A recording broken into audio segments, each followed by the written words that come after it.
Shortly after my wife and I got married, she became pregnant. Just a week later, she was rushed to the hospital due to severe bleeding. We lost the baby. The doctor, visibly upset, scolded me, assuming I hadn't been able to hold back, implying it was my fault. I was stunned. I hadn't been intimate with my wife since learning about the pregnancy. I was at work when I received the hospital call, notifying me she'd been admitted. Shocked, I rushed there, forgetting to even inform my boss. When I arrived, the doctor looked at me sternly and said, "The first trimester is always risky, and you didn't hold back during this period? Do you realize the impact?" He continued, "She's been through several similar procedures before. Her body is used to this now, and it might be challenging for her to have a successful pregnancy going forward." My mind was racing. Still in denial, I asked, "Doctor, are you certain? This was our first baby. She wouldn't have done anything like this, much less repeatedly." I couldn't finish the sentence. I knew the story, even though I didn't want to accept it. I had fallen in love with my wife the moment I saw her. I had the means to support her and was ready to commit. We married with our family's blessings. On our first night together, I believed it was something special. When I saw the mark on the sheets, my heart soared, believing I was with someone who had never shared herself with anyone else. Soon after, she became pregnant. The night before the incident, she had told me she would be home late because she needed to accompany a friend to the doctor. Her friend wasn't feeling well, and my wife always went with her. I didn't think much of it, but now looking back, I realized she might have been unfaithful for some time. I snapped out of my thoughts when I heard her phone vibrate. Until that moment, I had never gone through her phone. Driven by curiosity, and while she was still under the effects of a sedative, I picked it up and used her finger to unlock it. When I opened the messaging app, I stumbled upon a conversation I wished I hadn't seen. My mind went blank. "When are you coming? I miss you. You're in the mood again, huh? Wait for me in the room." The messages kept going, each one more explicit than the last. There were even photos, revealing an intimacy that she clearly shared with someone else. Right there in the hospital bed, I could barely look at her. I felt a mixture of anger and disgust. My initial urge was to confront her on the spot, but my rational side held me back. I couldn't alert her just yet. I needed concrete proof of her betrayal before any confrontation. Without evidence, she could deny everything and take half of what we had in a divorce. I took screenshots of the conversation and put her phone back. At that moment, my in-laws burst into the room. My mother-in-law, visibly distressed, grabbed my collar and began blaming me. "Give me back my daughter. She was pregnant. Why couldn't you control yourself?" My father-in-law, calmer, took me out into the hallway and tried to negotiate. "George, I know you're young and full of energy, but Queenie is my daughter. You owe us for what happened. How about buying a car for Jack? Something around $500,000. We'll let this slide if you do." Jack, her brother, had always been dependent, never holding a job, living off his parents. I gave a humorless laugh. Since the wedding, her family had always found excuses to drain money from me. They asked for everything: latest electronics, designer shoes, expensive gifts. They even expected me to pay for Jack's dates. I looked at my father-in-law, expressionless, and said, "I don't have that kind of money." Before he could respond, my mother-in-law shouted, "Are you just going to use my daughter and discard her? You have no shame. You're an animal. Couldn't hold yourself back. Even for her sake? You ruined her chance of being a mother."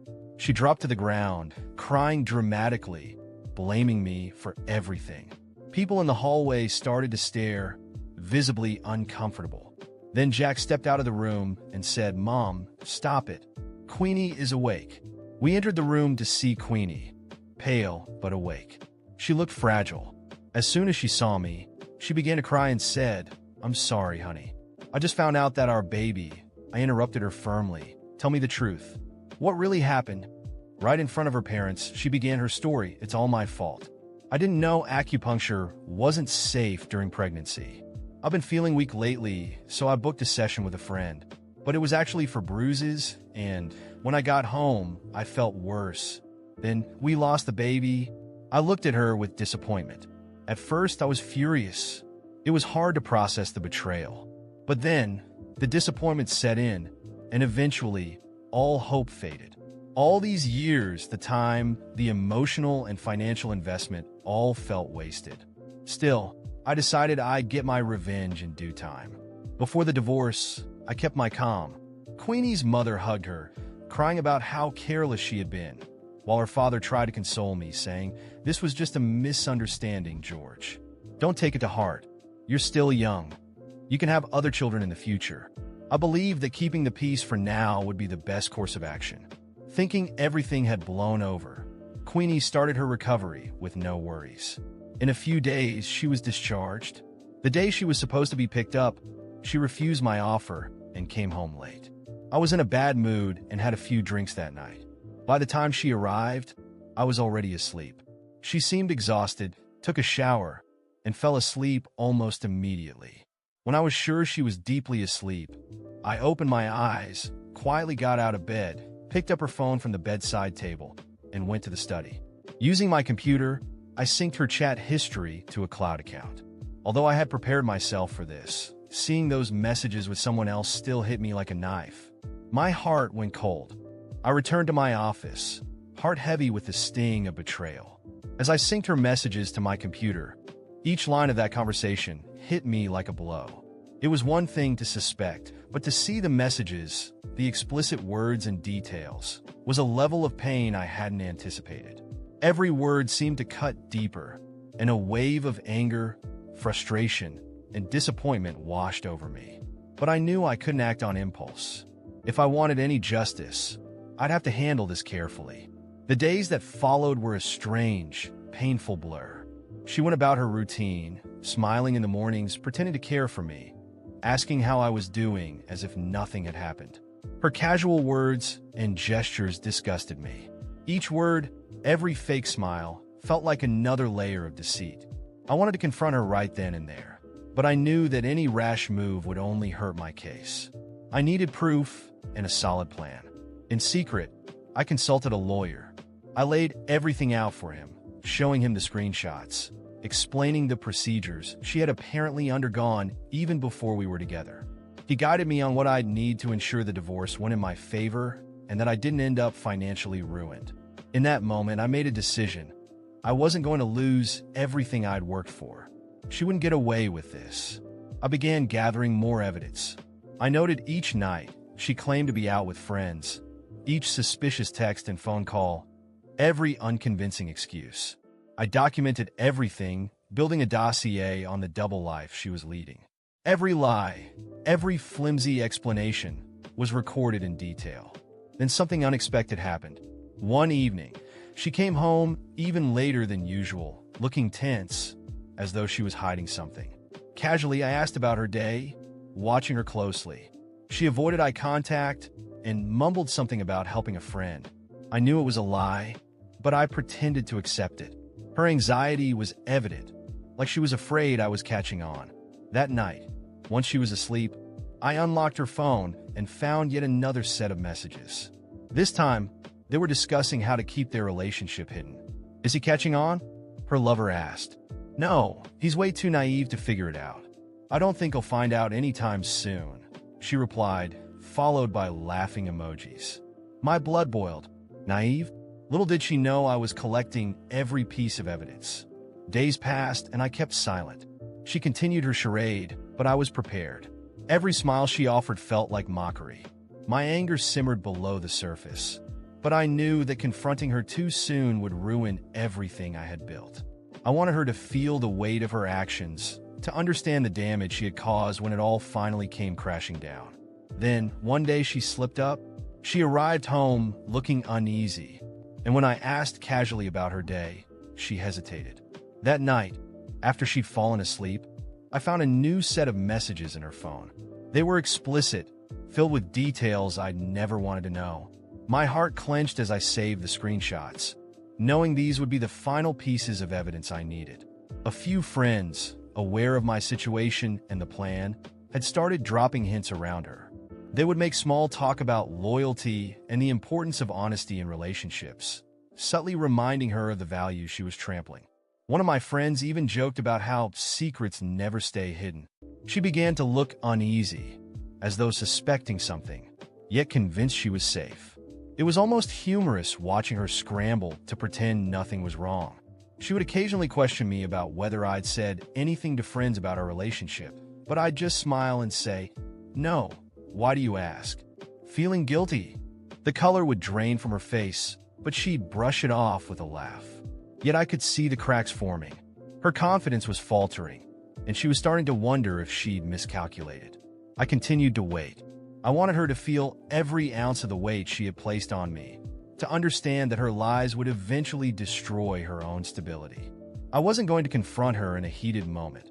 I wanted to do it at a time and place where she'd have no room to escape, where she'd have to face every lie, every betrayal.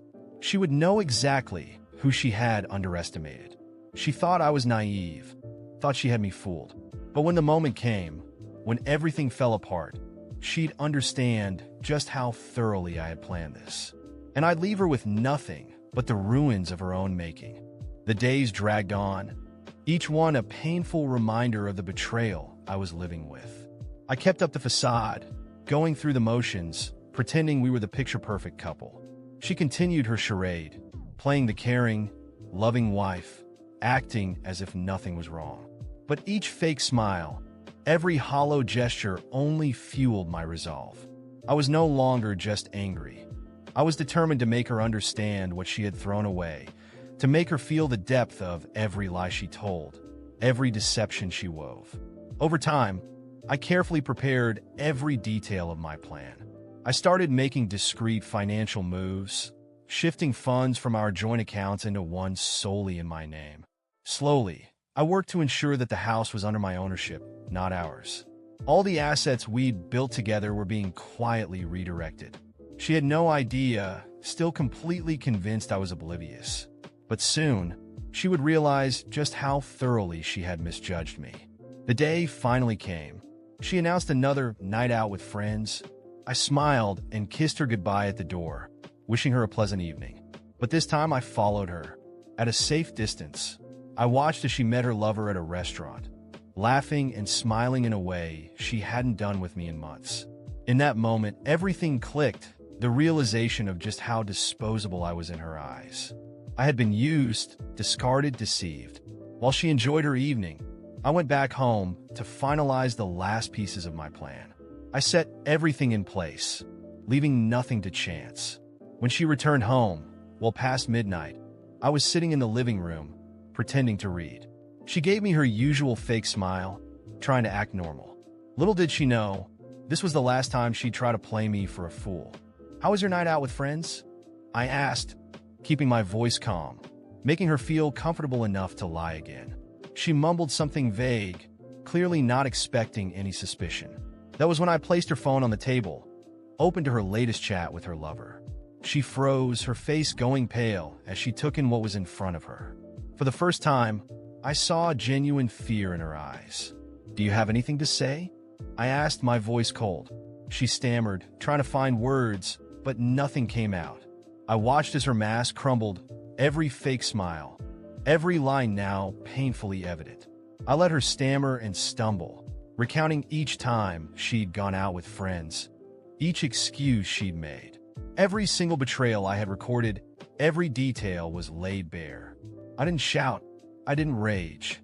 I simply listed every lie, every deceitful act. Her expression shifted from fear to desperation, realizing there was no way out of this. "You've destroyed everything," I said, almost to myself. "Every ounce of trust, every memory we built. You threw it all away. And now, you'll see what it's like to lose." I asked her to leave that night. No explanations, no pleas, just a cold dismissal. I could see her shock, perhaps realizing that her carefully built world was about to collapse. With nothing left to say, she gathered a few belongings and left, glancing back one last time, as if hoping I'd change my mind. But that was never going to happen. Her life here was over. The next day, I called my lawyer and finalized the divorce proceedings. Within a matter of weeks, the house, the finances, everything was legally mine. Every piece of evidence I had gathered, every careful move I'd made, had ensured that she would walk away with nothing. And to seal her fate, I secured a clause that prevented her from receiving any form of financial compensation. A few days later, she called desperate. She had nowhere to go, no money, and was now forced to confront the reality she had created. She begged to talk, pleaded for forgiveness, asked me to remember the good times. But all those memories were tainted, and I made it clear that there was no going back. There's nothing to reconsider. You made your choice, I said, my voice steady and final. She continued to plead, as if only now realizing the full weight of her actions. She wanted forgiveness, a second chance, but I knew that was a luxury she would never have. This was her beginning on a long road of regret. In time, she ended up staying with relatives, stripped of her independence, without the financial support she had once enjoyed. Meanwhile, I finally felt the weight lifting.